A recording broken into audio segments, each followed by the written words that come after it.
বাক্সাৰ নিকাশিত মুখ্যমন্ত্ৰী ডক্টৰ হিমন্ত বিশ্ব শৰ্মা আৰু 15 অক্টোবৰত সংঘটিত বিক্ষিপ্ত ঘটনাৰ বুজ ললে মুখ্যমন্ত্ৰীয়ে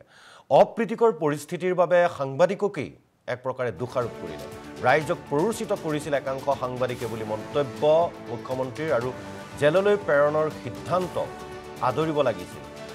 শ্যাম কানু আৰু সিদ্ধাৰ্থই জামিন নাপাওঁতেই এই ঘটনা জেলত বিচনা নাই আৰু মাটিতে শুইছে দুয়ো বুলি মন্তব্য কৰিছে একেজোৰ কাপোৰতেই দিন কটাইছে দুয়োৱে বুলি মন্তব্য কৰিছে মুখ্যমন্ত্ৰী আৰু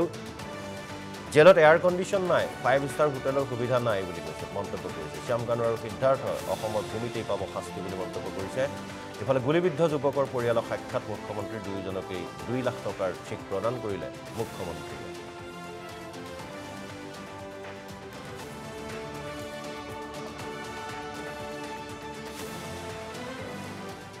বাক্সাৰ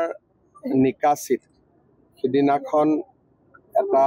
দুৰ্ভাগ্যজনক ঘটনা সংঘটিত হৈছিল আৰু সেই ঘটনাৰ পিছৰ পৰিৱেশত এই গাঁৱৰ এ ব্লক গাঁৱৰ দুজন যুৱক এইমছত চিকিৎসাধীন হৈ আছে আৰু গাঁৱত আমি সকলোৱে দেখা পাওঁ যে এটা দুখ আৰু বেদনাৰ পৰিৱেশ এটাও বিৰাজমান হৈ আছে মই আজি গাঁৱলৈ আহি গাঁৱৰ ৰাইজৰ লগত কথা বতৰা পাতিলোঁ আৰু এই এটা দুখৰ পৰিৱেশৰ সময়ত তেখেতসকলৰ দুখৰ সমভাগী হোৱাৰ চেষ্টা কৰিলোঁ দুইজন ল'ৰা চিকিৎসাধীন হৈ আছে যুৱক চৰকাৰে চিকিৎসাৰ ব্যৱস্থা কৰিছে এইমছ গুৱাহাটীত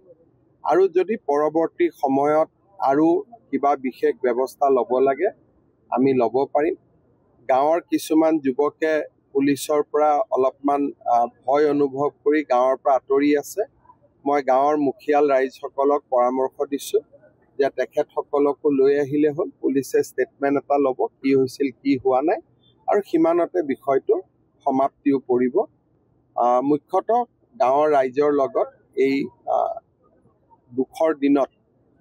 সমভাগী হোৱাৰ উদ্দেশ্যে মই আজি ইয়ালৈ আহিছোঁ